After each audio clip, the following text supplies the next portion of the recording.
I'm John Bowden. This is Rock History Music, and we talk to drummer Shannon Forrest on why he got back to Toto, and he gives us the most clear observation I've ever heard about who Jeff Porcaro really was. Also, Shannon Forrest has a brand new band, Judson, McKinney and the Wanderers. And man, this is one of the most refreshing bands that I've heard in a lot of years. It took 3 years to get this together. They're still working on new music. Of course, Shannon's off with Toto on their Toto Journey tour right now. But in between dates, they plan to continue working on their music. It's available on Spotify. In the second half of this interview, we'll have Judson McKinney join Shannon and talk about their project. But first, Toto.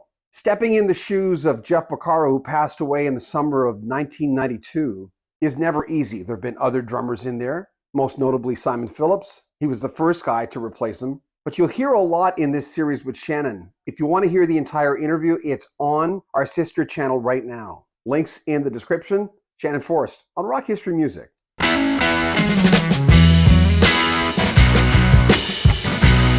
And you know, Toto fans, they're the best. They are. They truly are, man. And what's remarkable about that, I mean, I can just say this, not to leave everyone else out of the conversation. I'm not saying that one thing isn't and one thing is another, but the thing that I love about those guys is that because they're such authentic musicians in their own individuality, I just feel like of the places I've been, those guys hit the stage with something to prove every night. Yep. Not just playing the songs in an appreciative way for the loving, adoring fans. Now they're still playing it like life depends on it. You know what I mean? Like and that's. That's why I say, really, for me to divide myself in any particular way, that's the only scenario that I would have said yes to. Like when Luke called me, the day that he called me about coming back, was literally the same day I was having our biggest executive meeting with this project. You know what I mean? So in comes seemingly conflicting agendas. You know what I mean? But then the more I thought about it, I thought, no, I think these are reciprocal, The last time I was in LA was in 92. Yeah. Was that day in 92. Really? When we lost Jeff. And I remember going, yeah. It's not why I haven't been back. I've just raised another family. But, you look you up in Wiki, biographies will always say, Jeff Porcaro, how important was he to you? The obvious question. Well, I mean, I can get really deep for your folks here because, there's in one regard, when a musician is associated to another musician with a particular amount of direct contact, it's kind of held in poor regard. You know what I mean? Like typically, it's like, man, who are you? You know what I mean? The attitude, and that should be, that's rightfully so. But what Jeff is for me, and this is deep, right? Because and I understand this now, just because of the years of searching and things that we do. Any musician that we're all inspired by things we hear, and then the first thing we do is we try to emulate. That's real important to us. I in my personal, and not to get heavy, but this is important because this is why it's more than the typical influence that the sound of someone's playing has on somebody. I had not like a disfiguring type traumatic thing when I was 4 years old in my development, nothing molestation or anything like this, something that's more psychological, that through my life and development that you figure out how to deal with these things and sort them out. And so for me, the thing, I grew up in a musical family. My dad's a wonderful musician. I grew up in the studio with him. Truly, and all the people I've worked with, he literally is on the level with all of them. Even though he was in a smaller sphere and whatever, I was so fortunate to have him for a father. And I got to crawl around studios before I could walk, you know what I mean? Even though it was in South Carolina and outside the people that I was in, one of the drummer that I sat in the corner of a drum booth, 4 years old, watching this guy named Buster Phillips play, who is one of the, and it's not because of my affinity for my childhood. Like I have recordings. This guy was so into Steve Gadd then, and in South Carolina, he's like one of the best groove drummers I've ever heard. So I got to sit in that corner, when every kid wants to play drums, give me my pots and pans or whatever, and I'm sitting in the studio and osmosis is giving me that, you know what I mean? Right. And then on the radio, the earliest things that stuck out to me happened to come back around to Jeff Porcaro over and over. So as a kid experiencing the radio, and I'm locking into things, not knowing names, you know what I mean, but songs, you know what I mean, the ones that I wanted to hear, and my dad would point things out to me when I was very young. But what it comes down to, I had an impactful thing that can really affect a person's confidence, right? Like it kind of changes the way you develop and assimilate around people. Well, the biggest thing I get from Jeff Porcaro, and the only question I ever asked anybody inside the band about him, I never asked him, what'd you guys do this day? Or when you were doing this, right? I never brought the subject up. You know what I mean? As a matter of fact, Sklar wanted me to do an interview several times about it, and I just wasn't comfortable. You know what I mean? I didn't quite know what to say. You know what I mean? Wanted me to address Jeff in a particular way, and I didn't quite have the right words. You know what I mean? I could talk about a drummer. There's 1,000 guys that talked about him as a drummer. It's different than that for me. And how can I say that? So it comes down to this. I asked Steve Porcaro. The only thing I asked him ever, and it was just kind of passive. We were the last two guys getting off the bus one day. We're in the back lounge. I said, man, where did Jeff get his confidence?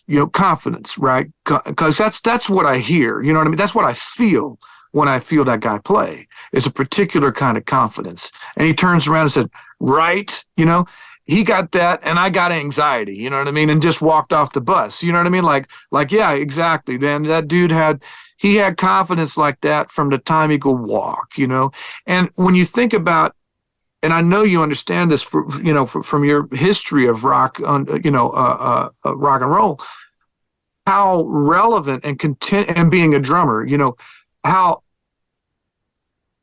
still contemporary he is mentioned and regarded like he's still here regularly. He still shows up in print media. He's not gone anywhere, and it really isn't. I guess what I look at it too is he never had the self-doubt to deviate from his voice of playing in whatever situation he was cast in, and whatever he never felt like, oh, this is a song that sounds like something Steve Gadd would play. I need to do my Steve Gadd version of Jeff Porcaro. You know what I mean? Like, he never left Jeff Porcaro. And it's like, hey, look, my feel is what I've got. You know what I mean? And my interpretation of the arrangement of the tune is what I've got. And so that comes from the confidence of never second guessing a choice, about yourself, right? And so that's why he's important to me, is like, I'm still chasing, those demons and trying to figure out, how I can just get that noise out of my mind and be that confident in my skin. You know what I mean? And then if I can do that, then as a player, it follows suit, you know what I mean? But that is the essence of what, it isn't in the notes and it isn't in the whatever. You can hear that thing in every note he ever played, you know what I mean? And that's what's different about him.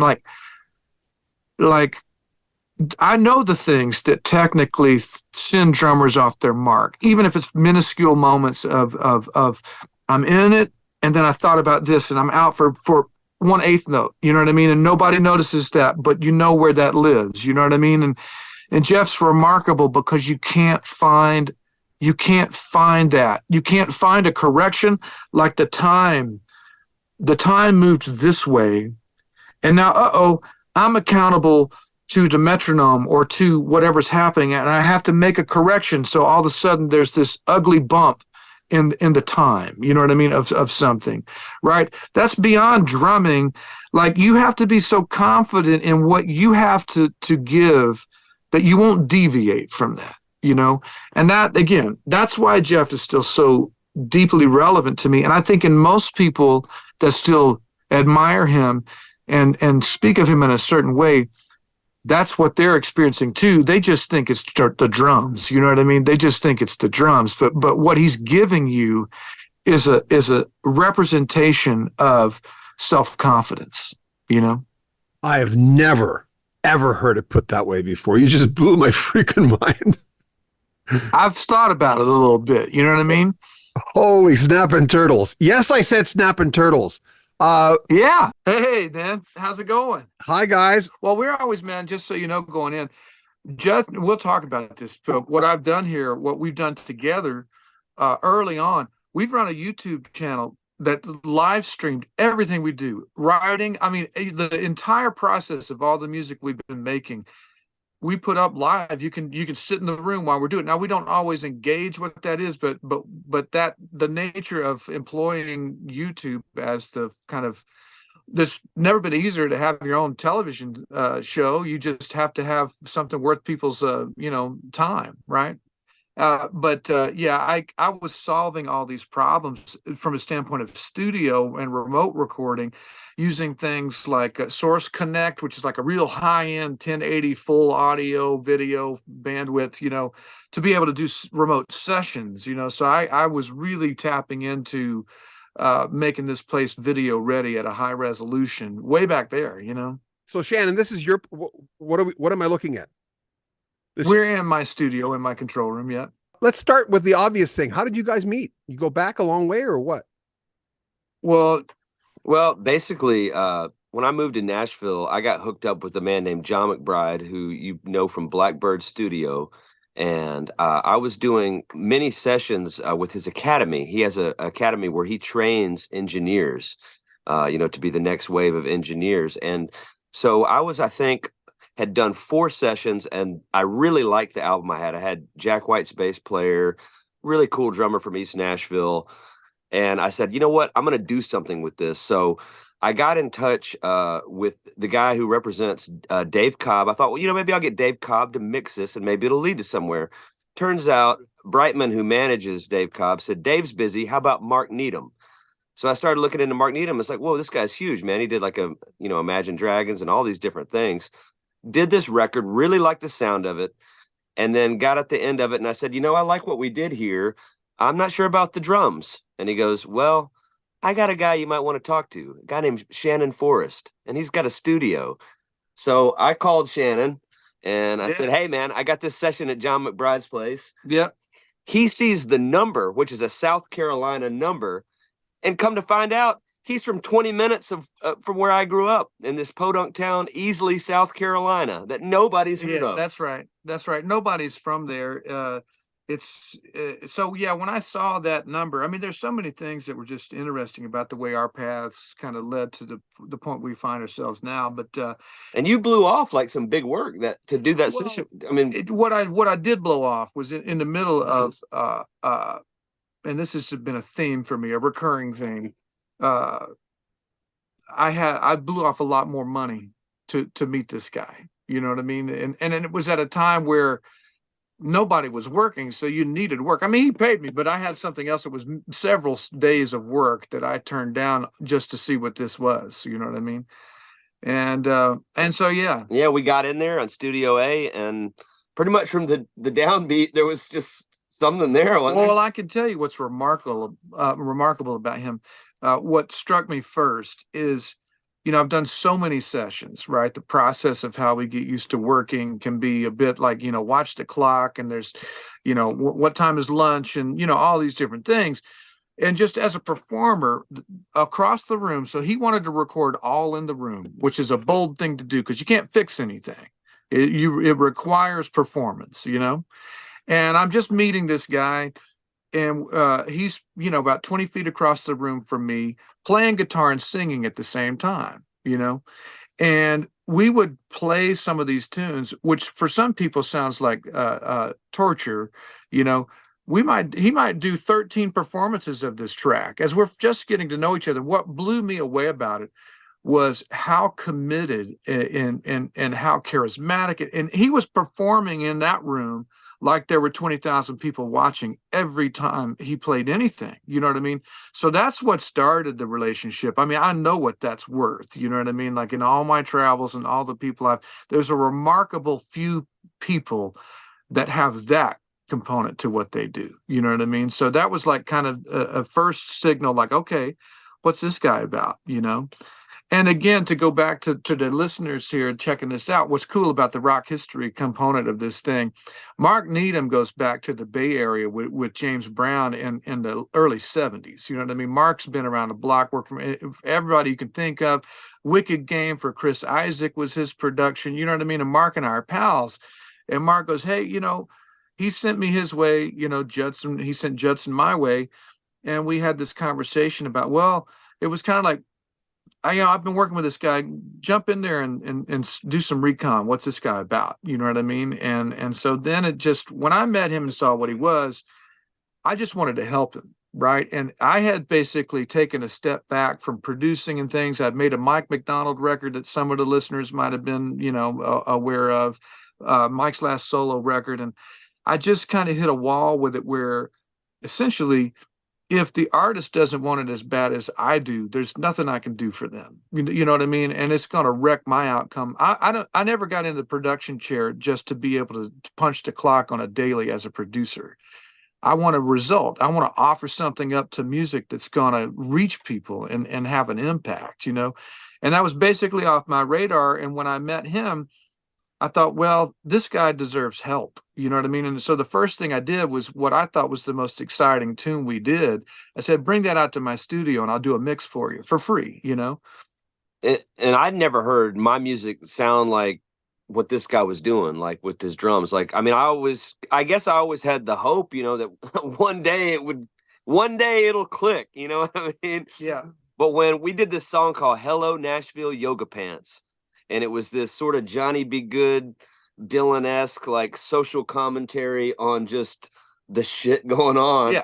And like when Shannon, like he just came in like some kung fu fighter on the thing. And I was like, whoa, that's a Banty Rooster right there. I was like, we got to work together. And for your, again, for the folks checking it out, I mean, you know, from the muso side of the thing, like Judson's rhythm, his right hand and my right hand, they definitely have the same earth and DNA, and that has something to do with where we're both from. You know what I mean? There's a certain feel, you know, I kind of look at it in the context of what we'll get into later with Toto. There's certain things where, you know, you want to be able to bring in some of the things that influence you into your own playing. And for better or worse, the one thing that I cannot get away from is that my version of the things that I try to play on the drums feel like my Southern boy version of them. No matter, I mean, I can play the exact same notes, but there's a feeling, and it's a good thing. You know what I mean?